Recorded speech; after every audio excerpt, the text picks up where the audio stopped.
कल्पना कीजिए, आप एक ऐसे गांव में खड़े हैं जहां 200 साल पहले 1500 लोग एक ही रात में बिना कोई निशान छोड़े गायब हो गए। न कोई चीख, न कोई संघर्ष, बस सन्नाटा। अगर आपको रहस्य और सच्ची घटनाओं की कहानियां पसंद हैं, तो अभी वीडियो को लाइक करें और चैनल को सब्सक्राइब करें, क्योंकि आज की कहानी आपके रोंगटे खड़े कर देगी। राजस्थान की तपती रेत में जैसलमेर से लगभग 18 किलोमीटर दूर रेगिस्तान के बीच बसा है कुलधरा। दिन में यह सिर्फ टूटे घरों का ढेर लगता है, लेकिन जैसे ही सूरज ढलता है, हवा की हर सरसराहट एक कहानी सुनाती है। साल था 1825 के आसपास। कुलधरा एक समृद्ध गांव था। यहाँ पालीवाल ब्राह्मण रहते थे, शिक्षित, संपन्न और सम्मानित। खेती, व्यापार और जल प्रबंधन में वे निपुण थे। रेगिस्तान में भी उन्होंने हरियाली पैदा कर दी थी, लेकिन हर समृद्धि की कहानी में एक लालची नजर जरूर होती है। उस समय जैसलमेर के दीवान थे सलीम सिंह। कहते हैं कि उनकी नजर गांव की एक सुंदर लड़की पर पड़ी। वो लड़की थी गांव के मुखिया की बेटी।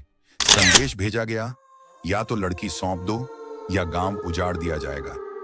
उस रात कुलधरा में पंचायत बैठी, मशालें जलती रहीं और एक निर्णय लिया गया, इज्जत के आगे सब कुछ छोटा है। और फिर एक ही रात में कुलधरा ही नहीं, आसपास के 83 गांव खाली हो गए।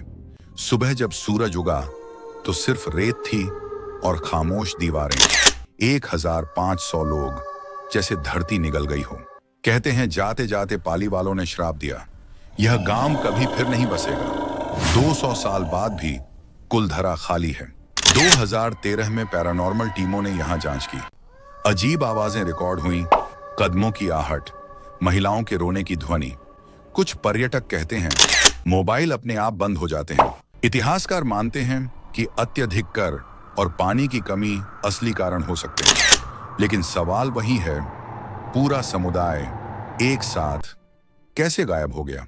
एक गार्ड ने बताया, रात को लगता है जैसे घरों में दिए जल रहे हों, लेकिन पास जाओ तो कुछ नहीं मिलता। उसने कहा, यहां डर कम है लेकिन बेचैनी बहुत है।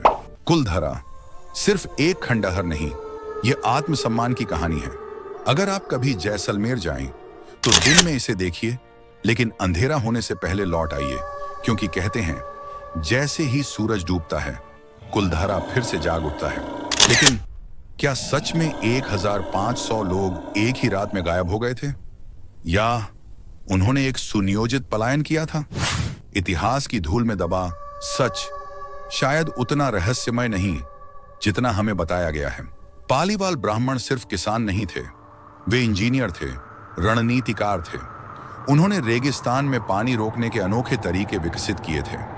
उनकी बनाई जल संरचनाएं आज भी अध्ययन का विषय हैं। तो क्या ऐसे बुद्धिमान लोग बिना योजना के भाग सकते थे, या यह एक सुव्यवस्थित, गुप्त और सामूहिक रणनीति थी?